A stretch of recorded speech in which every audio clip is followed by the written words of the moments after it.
you want she flip it over. This is your clicker.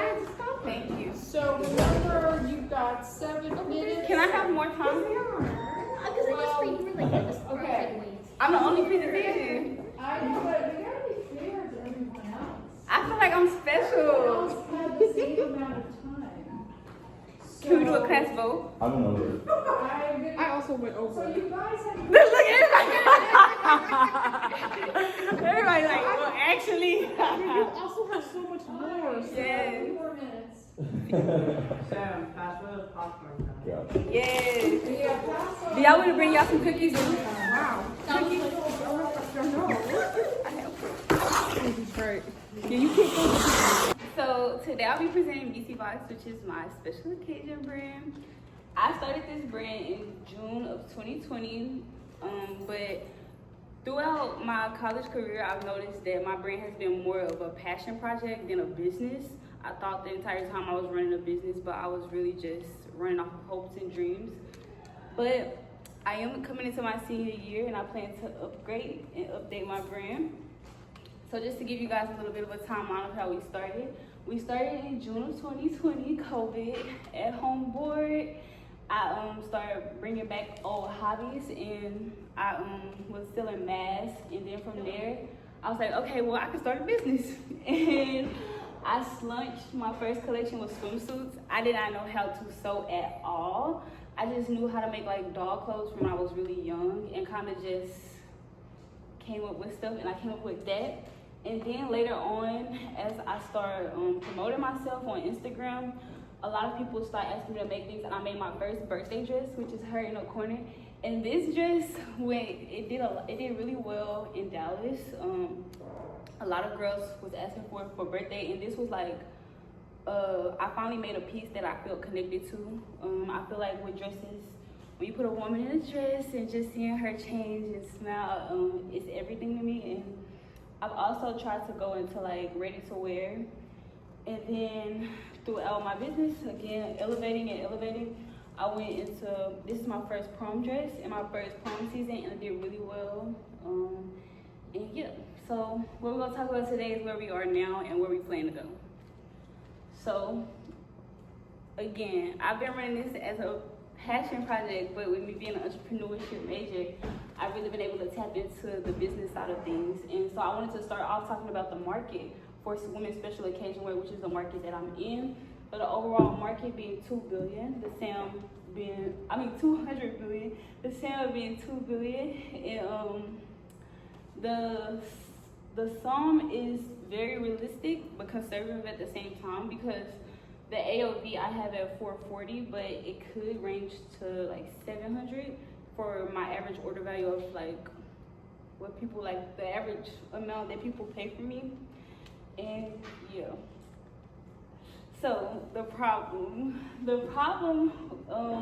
within the special occasion industry would have to be many women feel disconnected from modern fashion brands because products are overly basic, trend driven, and things like that. A lot of people, through customer discovery, I found that women feel disconnected from the pieces and kind of just buying into trends rather than buying into an actual brand or the story, which they actually like and indulge in, and willing to spend more money with the customer when they know the brand, the customer's story, the brand owner's story, and etc. So my solution is BC Box provides special occasion fashion that brings luxury-inspired designs with emotional storytelling and accessibility through signature silhouettes, corsetry, custom detailing, and exclusive drops. So to talk about my customer and who I'm selling to, I call my customer the Box Woman. This is our main targeted customer. These are women ages 21 to 30, young professionals, growing and trying to establish themselves living in major cities. They value fashion, sophistication, confidence, and standing out in life's most meaningful moments. And then we have our more elevated customer, and we call her the Icon. This is our woman ages 24 to 34. She's a little bit older, and she's more established. She's more of a socialite than an influencer, and yeah. So my mission for my brand is to empower women through fashion by creating pieces that make women feel most confident and feminine and unforgettable during life's most meaningful moments. So just to talk about a breakdown of my brand, it is a product and service brand. So my products, I call them the box set. This is our signature design that I want to tap into later. Right now, I focus solely on customs just because that it doesn't require much for me to put into it other than like the skill. So going into the box set, so it'll be the midi and full, and price ranges from $195 to $285. These are the limited drops. These are what brings our customers in. So for example, would be like a box mini, but instead of $195, it'll be a little bit more because it has more detailing, more designs, and yeah. So these are our semi-customs. These are so like prom dresses, birthday dresses, and then over here you see kind of like a pattern or a drawing because these will be pieces that seamstress will be making, and we'll have like patterns already made, and they'll adjust based on like customer sizing and needs. These are our custom carpets.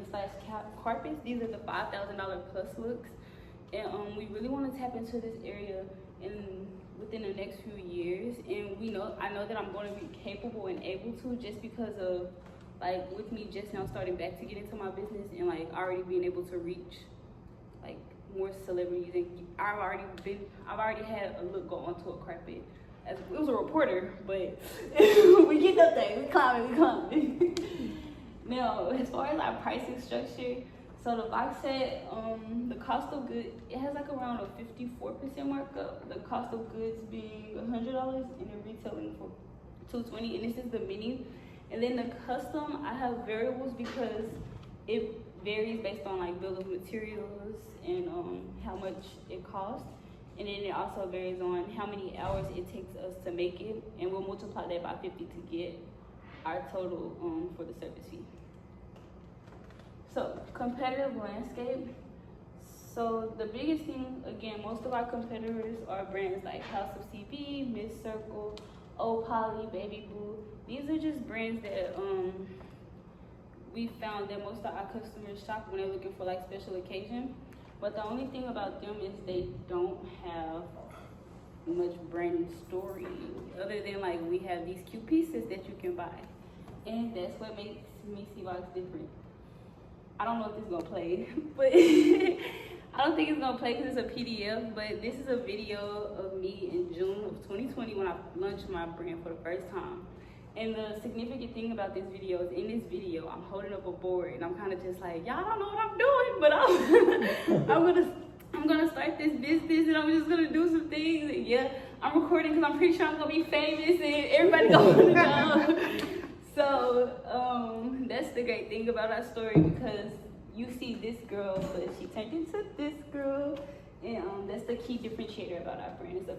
It's founder-led brand storytelling with unique styles and drops, timeless investment pieces. And it's not just a product, it's a movement and an experience. Now, as far as results, I told y'all earlier that I had a look on the carpet. It was a reporter, but through the reporter, she was trying to interview Zendaya, and Zendaya was like, oh, you're so pretty, I love your outfit. So we kind of got that moment recorded. So as far as validation there, and that was nice. So just like having that moment, it really shows me that if I actually have time to put in the work, I could reach those other people and get on those carpets. Other results, I did have a few videos go viral this year, but again, I'm a student, so I have a huge cap on the amount of orders that I can make. And what I did was I went to my Wix website, and I had, like, when people want to book with me, they have to submit a form first, and I had them fill out a lot of people fill out the customer form, and I had 264 inquiries, bringing in totaling for like the amount that they could spend being over $250,000, which is really good. But the only thing is I can only take 10 orders. So it puts a huge cap on what I'm able to bring in. And I also just got a few more details, being that 21.6% of my orders, 57 orders being over $1,000, and budget of $800 being that budget being over $800 being 98. Like a lot of the orders sit between like 1,000, 1,200 was our like average order value like that people for prom. So again, you know about our product. We have our signature corset with our special occasion wear. Our brand has already been validated through demand, through organic engagement, just me posting on TikTok, me showing people me sewing and things like that. But the barrier again is me and scaling. It's really hard for me to scale with me not having a team and also it just being me. So me recognizing that, I've decided to be more strategic and start with small batch productions and bring on seamstress. And so for my financial projections, what I did was these are real numbers for December 25 to June, and we're on track. And there is a cap on the amount I can make. I can only make around like 60 to 70 dresses a year, just me, just giving like my time frame, me being realistic. And it brings in around 30K, but I know that with me hiring people and bringing on other people, I'll definitely be able to position myself if I figure out how to do it. So to do that, I plan to bring on 2 seamstresses and a social media PR person for December of 2026. That is my first school year. I plan to hire then, but I do plan on starting internships. I kind of want to do something called have y'all watched The Pursuit of Happiness? So I kind of want to do something like that. I want to like promote to the students here because they're really busy, but I want to promote to them that, you know, like if you do the internship, you do the training, and I like your work, then you'll be hired in December for a job ranging from $21 to $25 an hour. So that'll be the whole gig.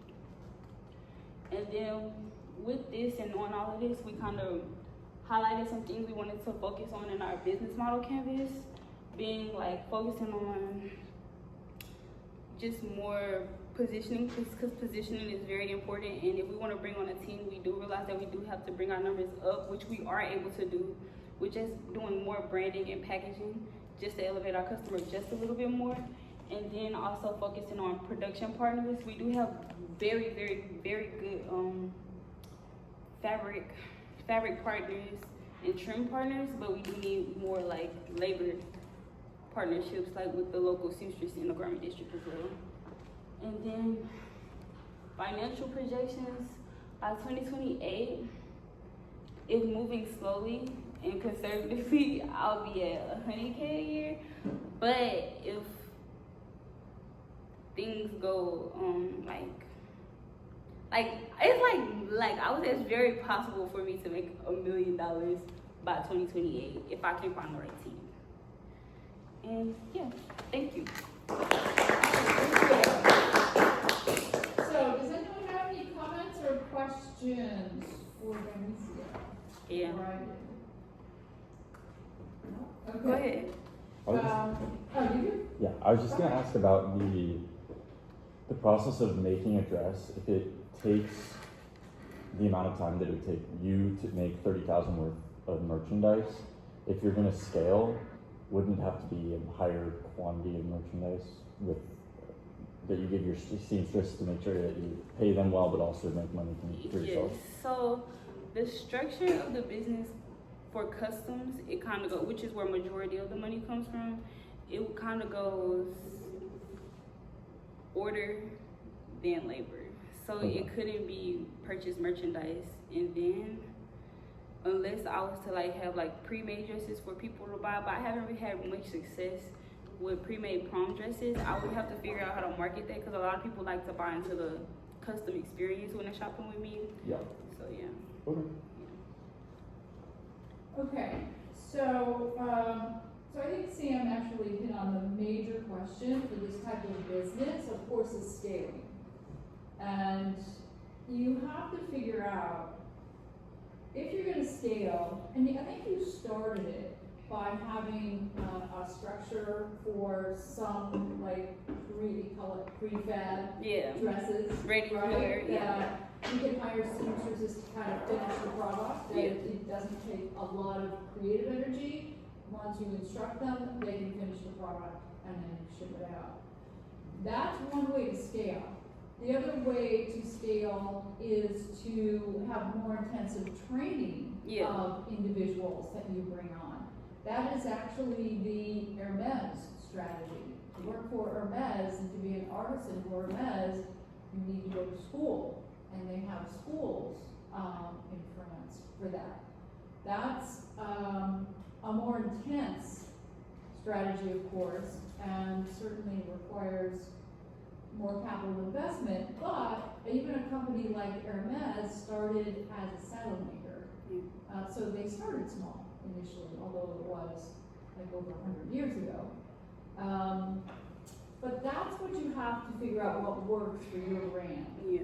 Because otherwise, you're going to be hamstrung into what we call a lifestyle business. Yeah. A lifestyle business means that it is constrained really by your lifestyle and how much you want to work. Yeah. And there are some people that are okay with that, by the way. And if you're not okay with that, then you might have to make some iterations to your business model such that you can scale and you can hire people. And you'll figure out, here's the other thing you can't do, is that it's gonna be very hard for you to just hire people Yeah. whenever you get some jobs. Yeah. Because people are gonna be like, well, I'm looking for more of a full-time position, and you don't want to get just gig workers, because then there's no way for you to really give them training so they get to learn your style, your system, etc. So you're going to have to do some type of planning related to your consultations, related to your social media plan. So I saw you had lots of interesting data related to your consults. But my question mark was how many of those consults translate to orders? Yes. So calculating how many would actually translate to orders, I have like an average, I would say 10% conversion rate. So I would say instead of a quarter million, we'll probably have around like 45, 50K. Well, that starts to give you, once you're able to solidify that type of data, Yeah. whether it's as it being 2% or 3% or 1%, that means that you can actually start to project something. Yeah. As to how many people you need to hire in order to complete those orders. And assuming that you stay with your same social media program or even beef it up, which seems to be working for you, and maybe your percentages change, or maybe they stay the same, but it's just your volume of consults and inquiries increases because you're reaching more people. Yeah. So that's the plan of how I think initially you can start to plan to scale the business. Okay? The other thing related to your business model, which I didn't see, you had cost of goods sold. That just includes the materials. You're going to have to add in there that when you hire people, that's going to add additional costs, what we call SG&A. Yeah. So you're going to have employee costs, you're going to have operating costs that you're going to have to add in there, which means that here, your margin is going to shrink. Yeah. So you might have to adjust your retail price, right? In order, you have to think that, okay, I gotta hire this person, maybe I need to hire a person to help me with accounting or packaging or whatever it might be. That's the whole purpose of doing financial projections, Yeah. is for you to start to think about, well, is it 6 months out when I'm gonna plan to hire this person and at how much money? Right? Do I need to pay this person, I don't know, $35,000, $40,000, $50,000 a year or whatever it is per month? Yeah. See what I mean? Mhm. So then you have to adjust your retail costs. Because you don't wanna be caught, it's like, oh, I didn't think about that part. And I'm not making any money here. You know? So that's the other part, that I would look at. Your 10% song actually seemed to be realistic to Yeah. me, especially this song. So, I didn't have a problem with that. And I would also, on your social media, to beef up your differentiator. So your differentiator is, I'm not clear, other than the fact that you have some type of branding and you have some type of initial following. Yeah. So, in the fashion industry, a lot of, or even just any product that isn't qualified as a necessity, it requires a lot of positioning as far as to get people to purchase or like to sell something at a certain price. So as far as me, I said that I was kind of the differentiator in my storytelling, being that these are U.S. handmade products, quality products that you're getting made. It's also the story of like just me and my story. Not just that's an aspect, but also the emotional aspect of me going, which I didn't really talk about because it's more of a like, you know, but me going from this southern girl moving to the big city and style changing and these different aspects. So it's kind of just that. That's all part of your branding, which should come out in your social media. Yeah. Whether you're doing TikTok videos, Instagram reels, or whatever you're doing. Mm-hmm. That is, yeah, you're right. I mean, not unlike, who was it, although she was already famous as an actress, but Reese Witherspoon also, I mean, that was part of her branding. Her southern background is very much a part of her brand, and those are the types of clothes that she designs and she sells. Yeah. Although she had the advantage of being an actress that a lot of people knew. But it's still all part of your branding. Which you gotta be, in your presentation that didn't come out enough. Yeah. That's what I'm saying. That really needs to come out, and you can do that in the beginning when you talk about your competitive analysis. Mm-hmm. Okay? Other than that, I think that's all I had. Good results with some traction. So,